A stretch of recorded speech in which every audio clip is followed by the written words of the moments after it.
of jail yard, prison ball, rugby, NFL football. They're like, it looked like offensive line versus defensive line. It looked like you was doing the Oklahoma drill in football practice. Nobody is talking about this, but the WNBA just made a move that could change everything overnight.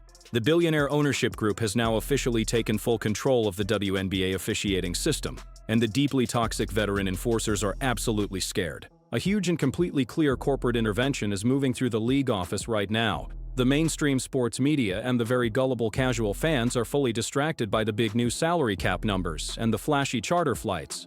They are blindly taking in the polished public relations story about the new collective bargaining agreement, but they are completely missing the most damaging and highly weaponized corporate rule hidden deep in the fine print.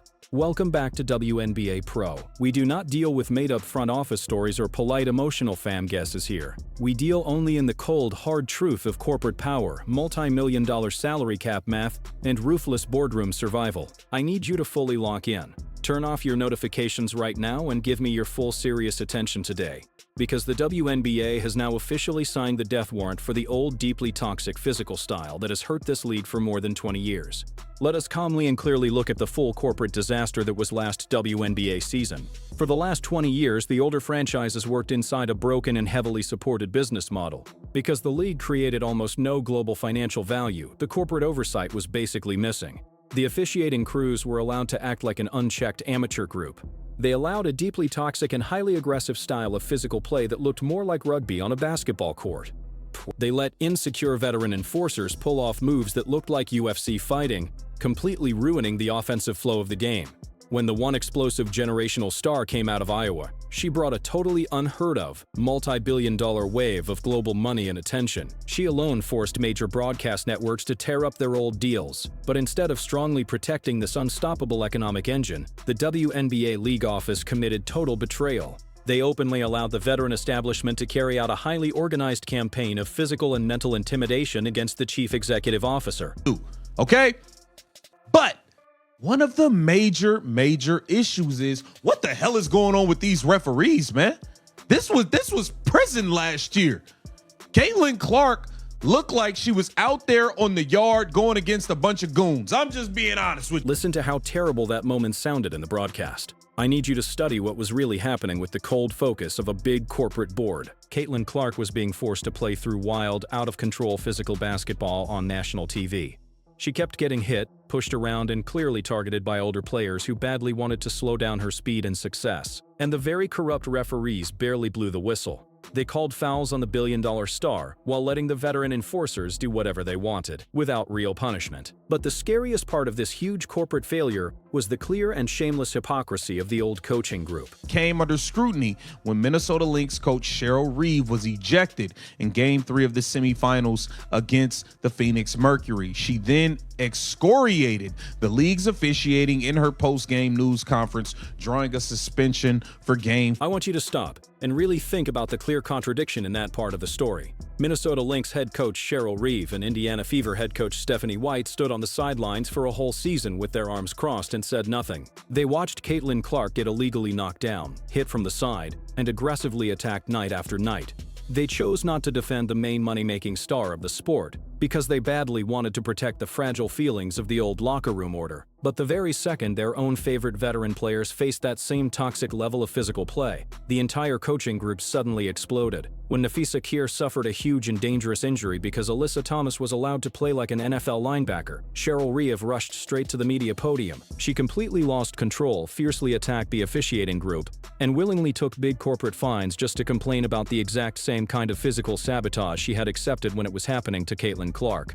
This deeply hypocritical and highly emotional meltdown fully exposed the amateur-level way the WNBA league office was being run, and the multinational corporate sponsors and billionaire venture capitalists finally had been fast. Groundbreaking changes in officiating, but it does include that the union will be given access to any informational, educational, and point of emphasis videos regarding officiating, and it requires 3 meetings per season between the league and the union.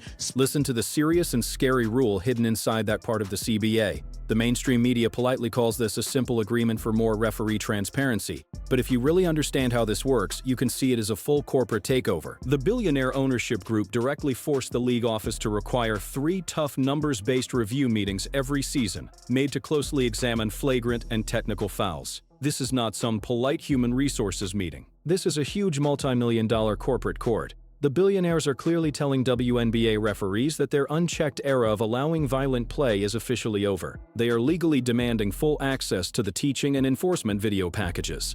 They are creating a strict and strongly punitive oversight group to make sure the league's main financial stars are no longer exposed to illegal physical attacks. Because look, it's too much money being spent now for the stars to be hurt.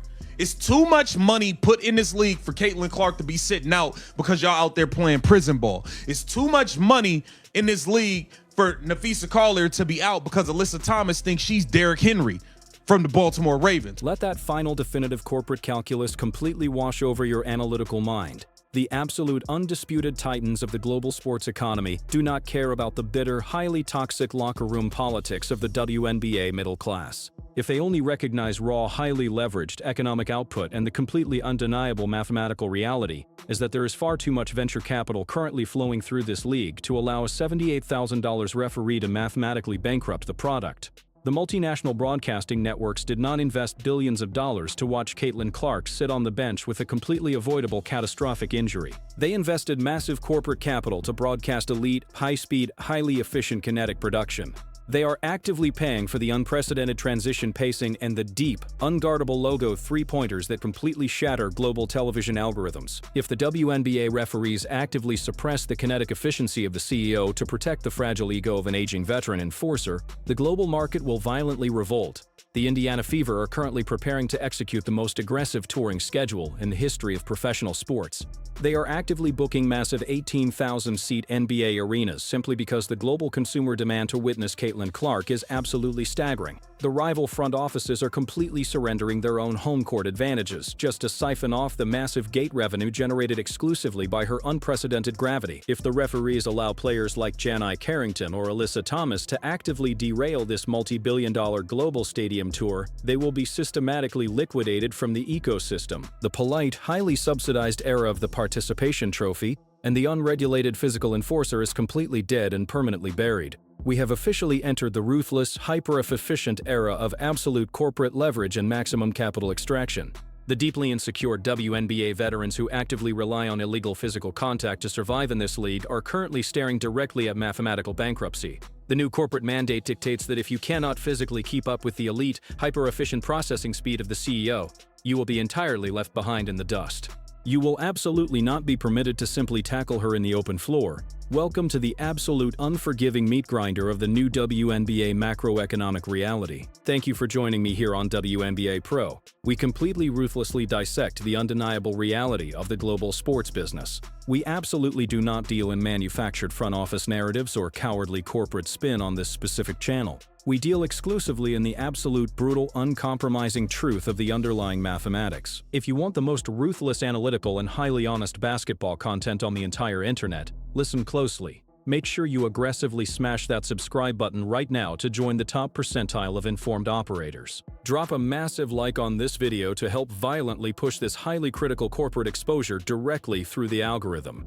I want to hear your absolute unfiltered analytical thoughts on this massive executive boardroom intervention in the comments section below. Will the newly audited WNBA officiating syndicates actually execute their corporate duty and finally protect the billion-dollar asset from physical sabotage? Or will the highly toxic legacy veterans arrogantly attempt to continue their campaign of unregulated prison ball?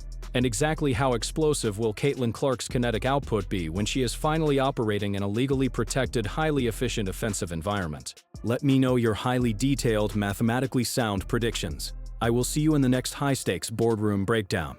Do not dare blink because the corporate civil war is officially active and the unskilled will be entirely left behind in the dust.